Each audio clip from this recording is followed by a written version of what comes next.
Alladzina amanu wa tatma'innu qulubuhum bidzikrillah. Orang-orang yang beriman, hati mereka senantiasa damai, hati mereka senantiasa tenang, sebab mereka selalu mengingat Allah. Jadi ketenangan, kedamaian, kebahagiaan letaknya di dalam hati. Itu sebabnya siapa yang mencari hal-hal yang indah semacam ini, bersihkanlah hatimu agar kamu berhak mendapatkannya. Bahkan rezeki yang bikin hati merasa puas, merasa cukup. Sebab ada rezeki yang orang dikasihnya itu nggak pernah merasa cukup. Ini rezekinya rezeki zahir aja nih. Dia minta rezeki terus, padahal udah kaya terus saja nyari rezeki, terus saja minta rezeki. Dia pikir yang dia cari itu uang, padahal yang dia cari itu kesenangan, ketenangan. Dan kesenangan, ketenangan tidak terdapat pada uang. Sehingga akhirnya dia terus-terusan aja mencari uang. Walaupun udah punya banyak uangnya, tetap aja cari uang, cari uang, cari uang. Kesian, kesian. Saudaraku sekalian yang saya muliakan, bukan itu yang sejatinya kamu cari. Yang kamu cari sebenarnya adalah ketenangan, adalah kebahagiaan, adalah rezeki zahir batin qanaah. Dan itu semuanya ada di dalam hati. Turunnya kepada hati, bersihin hatimu, maka kamu akan mendapatkan semua yang Allah Subhanahu wa taala bagikan. Itu sebab yang kedua. Kenapa kita mesti benerin hati kita, mesti bersihin hati kita. Pertama tadi karena dia adalah raja yang ditaati, pimpinan yang dipatuhi kalau dia benar semuanya. Yang kedua, karena hati adalah tempat turunnya segala kebaikan-kebaikan dari Allah Subhanahu wa taala. Kemudian yang ketiganya, kenapa kita perlu jaga hati kita? Teman-teman saudaraku sekalian, simak. Ini menurut saya adalah alasan terbesar kenapa kita perlu menjaga hati kita. Sebab nilai kita ada pada hati kita. Nih, kita bisa duduk sama rata di tempat ini. Meskipun ada sebagian yang berdiri ya. Kita duduk bersama-sama di tempat ini. Apakah nilainya sama di sisi Allah? Tidak, demi Allah. Nilai kita tidak sama. Kita duduk di sini, ada yang di bawah, ada yang di atas. Bukan berarti yang di atas nilainya lebih tinggi daripada yang di bawah. Pun bukan berarti yang terdekat dengan saya misalnya lebih tinggi daripada yang jauh tempatnya dari saya. Bukan berarti yang berhasil melihat walaupun samar-samar karena jauh duduknya, bukan berarti dia lebih banyak mendapatkan dari Allah Subhanahu wa taala dibandingkan dengan yang mungkin ada di luar pada saat ini. Tidak.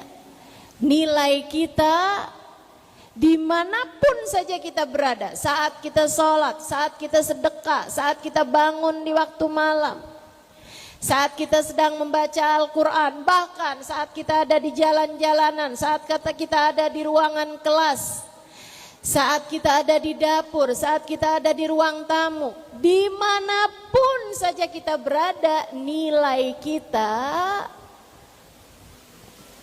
penentuan baik buruknya kita, penilaian untuk setiap catatan-catatan perbuatan-perbuatan kita, nilai kita ada pada hati kita. Ia adalah pusat pandangan Allah Subhanahu wa taala kepada kita. Bu, hatimu pusat pandangan Allah Subhanahu wa taala kepadamu. Ketika kamu menghadapi suamimu, bukan yang dinilai bukan hanya sekedar ucapanmu padanya, perlakuanmu padanya, apalagi sekedar masakan yang kamu hidangkan padanya, bukan. Akan tetapi hatimu di manakah berada?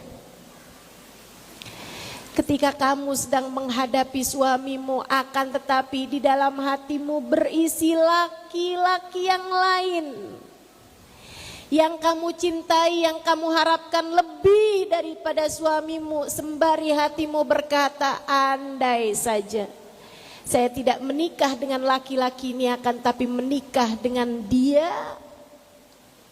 Hatimu adalah hati yang telah berkhianat. Meskipun perlakuanmu baik sekalipun kepada suamimu. Sebab yang Allah pandang adalah hatimu. Yang Allah lihat adalah hatimu. Dek, meskipun kamu tutup auratmu sehingga kamu tidak menampakkan selembar rambut pun di hadapan laki-laki, dan itu adalah sesuatu hal yang mulia, betul. Akan tetapi bagaimanapun nilaimu bukan pada sekedar kain yang menutupi auratmu itu, akan tetapi lebih kepada apa yang ada di dalam hatimu. Jika bahkan siang malammu, hatimu kamu penuhi dengan pandangan yang haram. Jika siang malammu yang kamu lihat, yang kamu pandang adalah tontonan-tontonan yang tidak diperkenankan untuk dilihat. Jika yang kamu bayang-bayangkan senantiasa adalah sesuatu yang haram,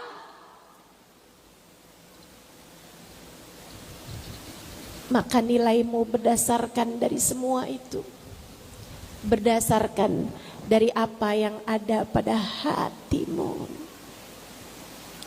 Karenanya, yuk belajar buat bersihkan hati. Malu gak sih kalau selama ini Allah selalu kita jadikan sebagai tempat penyimpanan aib-aib kita. Sementara setiap kali kita berbuat kebaikan, kita ingin semua orang tahu kebaikan-kebaikan kita.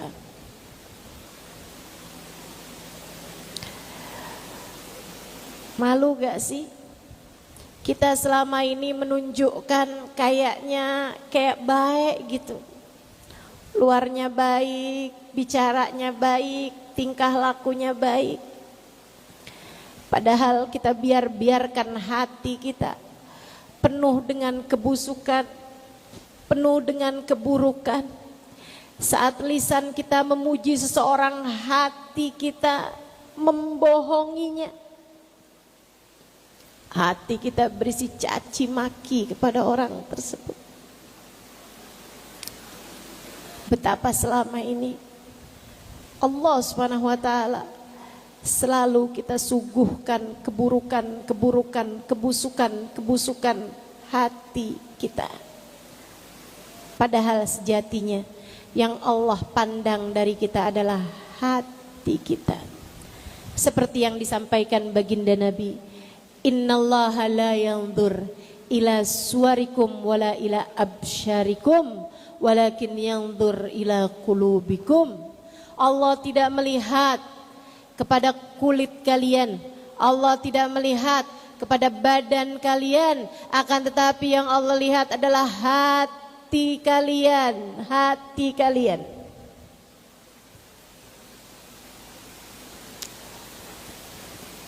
Saya teringat hadis tentang seseorang.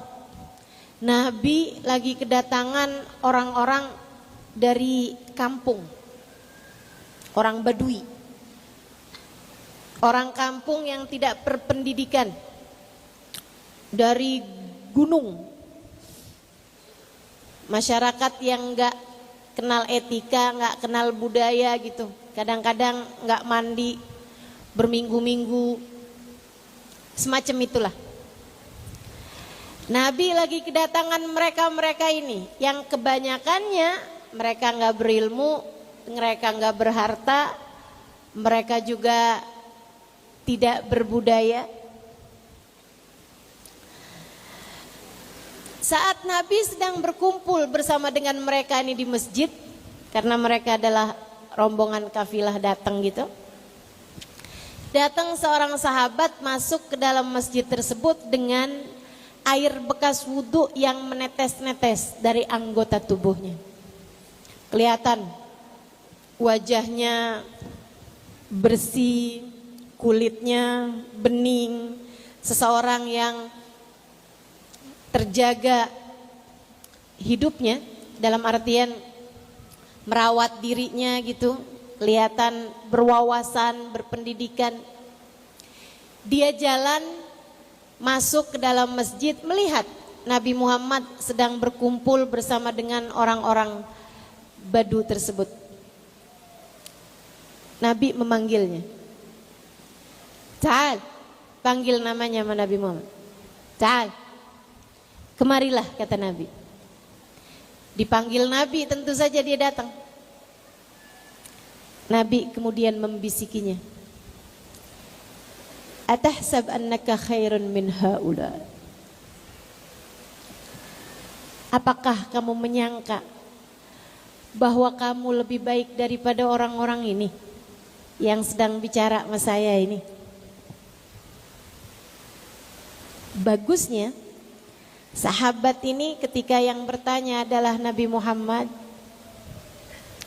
dia segera menyadari hatinya dan ia berlaku jujur, sejujur pasien di hadapan gurunya, karena ia ingin agar sang guru mengobati penyakit-penyakitnya. Nih Bu, Kak, Dek, guru saya Habib Umar bin Hafid pernah bilang, orang tuh kalau diinginkan Allah buat baik, ketika ia mendengar pelajaran tentang keburukan-keburukan, dosa-dosa, dia ngelihatnya, oh iya saya nih. Ketika diceritakan tentang ada orang yang hatinya kotor, saya banget nih. Ketika diceritakan tentang orang yang hatinya penuh dengan dosa, saya nih. Itu artinya adalah orang yang dikehendaki baik oleh Allah SWT. Sebaliknya, orang kalau nggak dikehendaki baik oleh Allah SWT, itu kalau mendengar kebaikan atau mendengarkan dosa-dosa misalnya gitu, oh iya tuh si fulan tuh emang suka kayak gitu sama saya.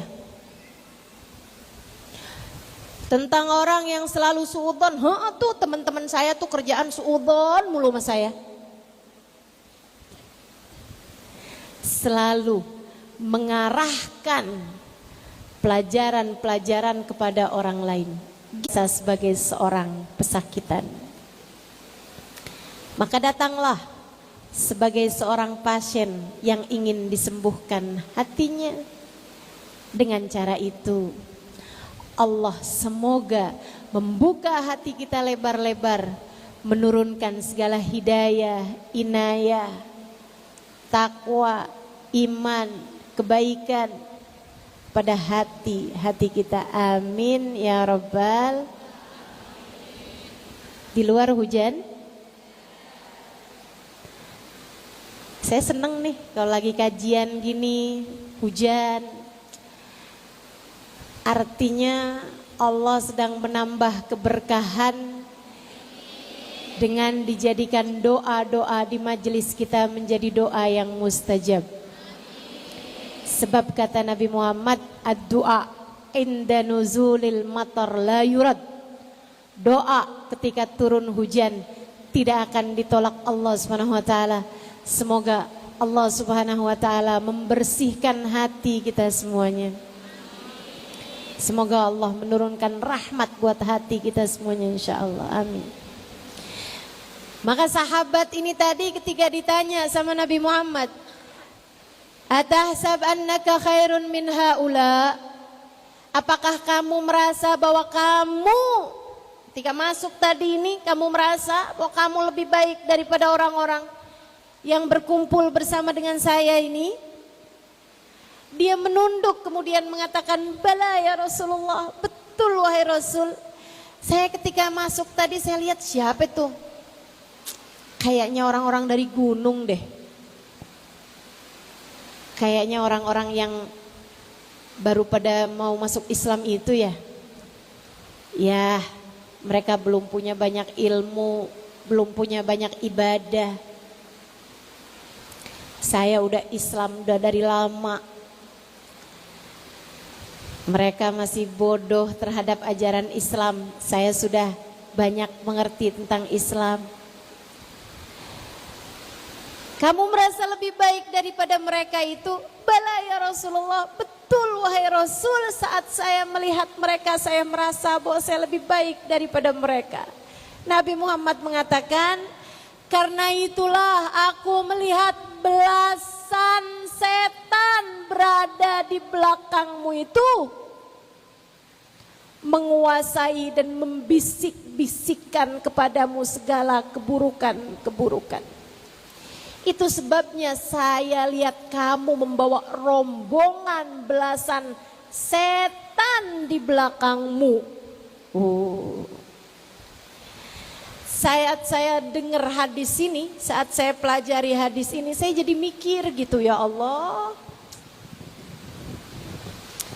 Kita nih kalau ada di mana-mana, siapa yang bersama dengan kita?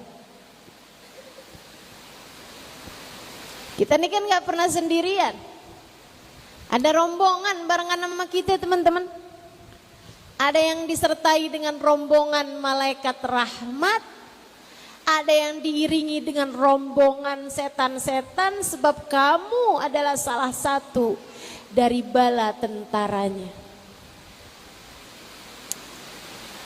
Kamu diikuti oleh siapa selama ini? Kamu bersama dengan senaja suka susah banget ya. Bangun malam susah, mau sedekah berat, mau baca Quran ngantuk. Iya. Siapa orangnya? Saya. Kenapa begitu? Kita terlalu sering membiarkan hati kita kotor, buruk, sehingga diikuti oleh setan. Kita lupa bahwa hati adalah pusat pandangan Allah SWT kepada kita. Siapa yang hatinya bersih, siapa yang hatinya baik, ia pasti akan menjadi orang-orang yang akan dipandang Allah dengan pandangan kasih sayangnya dimanapun saja dia berada. Ya muqallibal qulub, tsabbit qulubana ala dinik. Wahai zat yang membolak-balikan hati kami, tetapkanlah hati kami berada dalam keimanan kepadamu.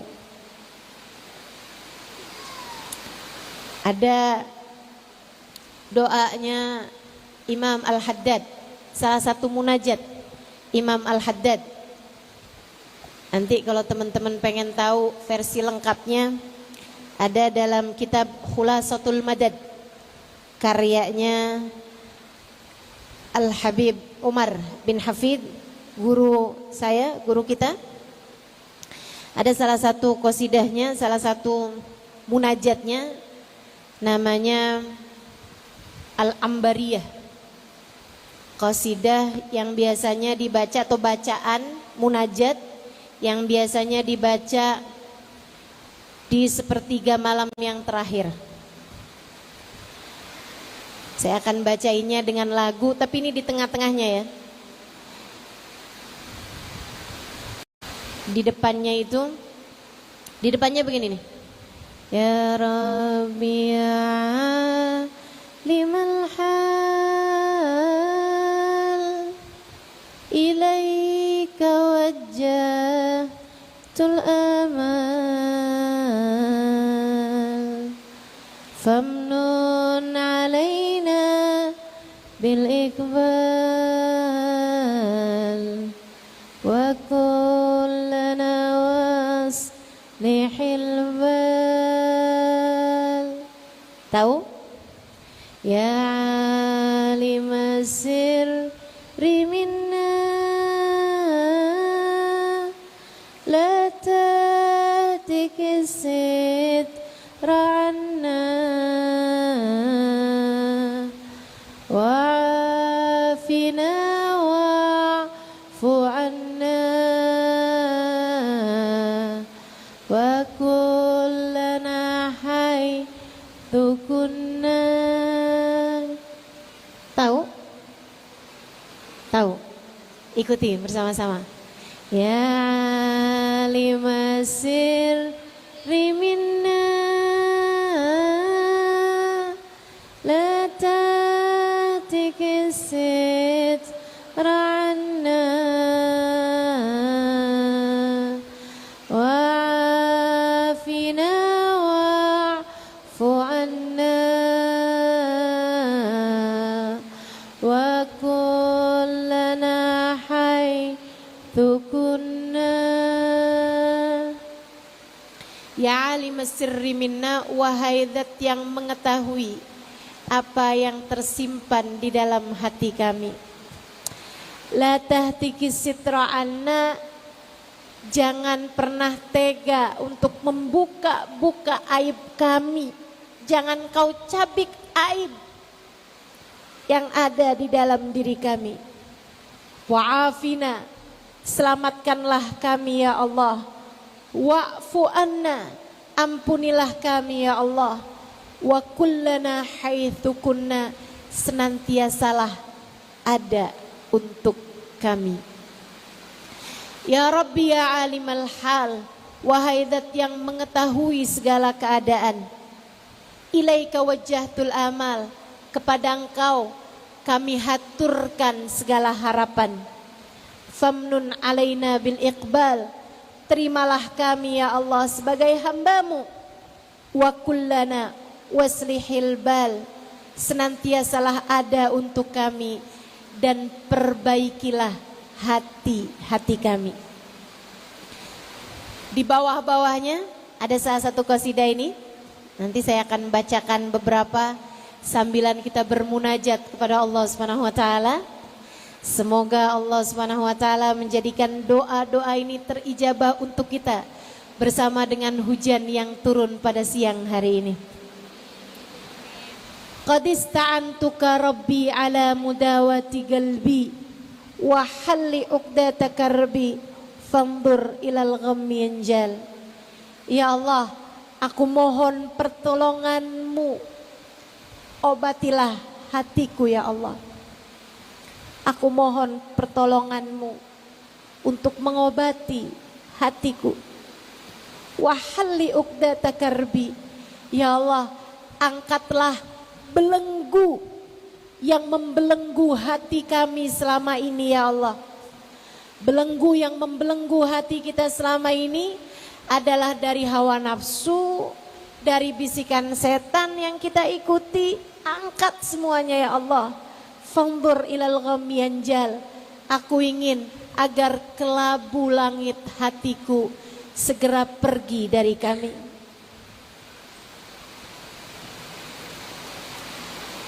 Ya Rabbi abduk bibabik yakhsha alima adabik wa yartaji li thawabik wa ghaitu rahmatik hattal. Ya Allah, hamba-Mu saat ini berada di pintu-Mu, khawatir terhadap pedihnya azab dari-Mu, berharap-harap pahala dan kebaikan dari-Mu, dan berharap hujan rahmat-Mu deras mengguyur hati kami. Kayaknya cocok buat kita baca saat ini ya. Waqad ataka bi udri, ya Allah, hamba-Mu datang padamu dengan membawa dosa-dosanya, wa binkisarih wa fakrih, membawa hati yang patah, membawa hati yang sangat memerlukan kepadamu ya Allah. Fahzim biusrika usrih bimahdi judik wal ifdal. Ya Allah, hancurkanlah segala kegalauan, kegundahan, kesulitan dalam hidup kami dengan kemudahan darimu ya Allah, karena rahmatmu dan karena kedermawananmu. Famnun alaihi bitaubah tasilhu min kulli haubah. Karuniakanlah kepada kami semua jalan taubat. Karuniakanlah kepada kami semua taubat dari dosa-dosa kami ya Allah. Membersihkan kami dari segala dosa. Wa'simhu min syarri aubah. Jagalah kami agar tidak kembali mengerjakan dosa-dosa ya Allah. Likun lima anhukut hal, atas segala dosa yang selama ini telah kami lakukan. Ini doa yang akan kita panjatkan pada siang hari ini bersama dengan hujan yang turun pada sikan. Dosa-dosa kita terampuni, hati-hati kita yang sebelumnya kotor, kita masuk ke tempat ini dengan membawa hati yang kotor, kita keluar dengan membawa hati yang bersih insya Allah, amin. Kita pulang dengan membawa hati yang bersih, amin. Kita pulang sementara hati kita telah Allah beri cahaya, di mana Allah akan selalu pandangan kasih sayangnya. Ikuti jawabannya tadi ya. Ya limasir riminna la tahtikisit ra'anna wa'afina wa'fu anna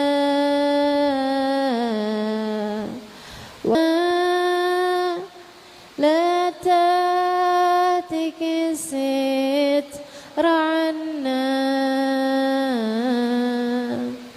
wa'afina